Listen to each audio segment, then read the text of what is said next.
اعوذ باللہ من الشیطان الرجیم بسم اللہ الرحمن الرحیم. Dear students, Assalamu alaikum wa rahmatullahi wa barakatuh. Today our topic is paper boats. Subject English, class 5th.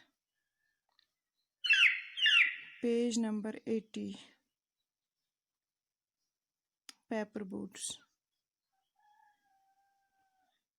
Day by day, I float my paper boats one by one down the running stream. In big black letters, I write my name on them and the name of the village where I live.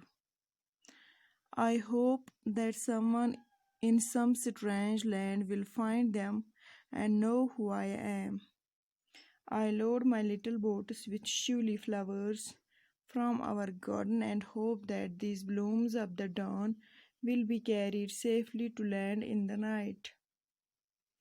I launch my paper boats and look up into the sky and see the little clouds setting their white bulging sails. I know not what playmate of mine in the sky sends them down the air to race with my boats. When nights come, I bury my face in my arms and dream that my paper boats float on and on under the midnight stars. The fairies of sleep and sailing in them and the lading in their baskets full of dreams. Dear students, the poem is written in the first person, describing a child playing with paper boats and writing his name and address on them, believing that in some distant land somebody would know about him.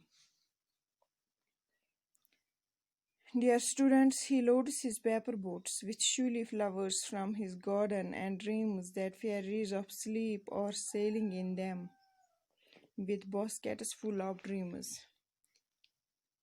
پیارے بچوں، یہ ایک عمدہ نظم ہے جو ٹیگور نے تحریر کی ہے. یہ شاعر کے بچپن سے جڑی ہے. بچپن میں وہ کاغذ کی کشتی چلانے کے بے حد شوق تھا. شاعر کو بچپن سے کشتی چلانے کا بے حد شوق تھا، بے حد شوقین تھا. وہ موٹے حروف میں اپنا نام کشتی پر تحریر کرتا تھا. وہ یہ محسوس کرتا ہے کہ کوئی دوسرا لڑکا اس کا حریف اور وہ اس سے مقابلہ کرتا ہے. یہ نظم ایک بچے کی ذہنی حالت کا عکس پیش کرتی ہے. بچہ کو کھیل کود اور مستی پسند ہے. وہ لگاتار دریا میں کاغذ کی کشتی کو بہاتا ہے. وہ کشتی پر اپنا نام تحریر کرتا ہے. اسے یہ محسوس ہوتا ہے کہ وہ کشتی کسی دور علاقے میں پہنچے گی اور کوئی اجنبی اس کی بوٹ جو ہے، اس کی کشتی جو ہے وہ دیکھے گا. بچہ رحم دل اور ملنسار ہے. پیارے بچوں، وہ دوسروں کے لیے خیر خواہی کے جذبات رکھتا ہے. وہ اپنے انجانے دوست کو پھولوں کا تحفہ دینا چاہتا ہے. اسے یہ یقین ہے کہ اس کی کشتی جو ہے وہ اس کے اجنبی دوست تک پھولوں کا تحفہ پہنچائے گی. پیارے بچوں، اس سے یہ لگتا ہے کہ اس کا دوست جو ہے، اس کا دوست دور آسمانوں میں رہتا ہے. اس سے محسوس ہوتا ہے کہ اس کا دوست آسمانوں سے بادلوں کی صورت میں پانی بہاتا ہے تاکہ وہ اپنی کشتی کو آگے لے سکے. پیارے بچوں، رات کو وہ نیند میں اسی قسم کو خواب میں مست رہتا ہے. اسی قسم کے خواب میں وہ جو مست رہتا ہے. اسے یہ جان کر خوشی محسوس ہوتی ہے کہ فرشتے اس کے بوٹ جو ہے، اس کی کشتی جو ہے، اس کو آگے لے جا رہے ہیں. شاعر بچے کے دماغ اور سوچ کو صحیح ڈھنگ میں پیش کرتا ہے.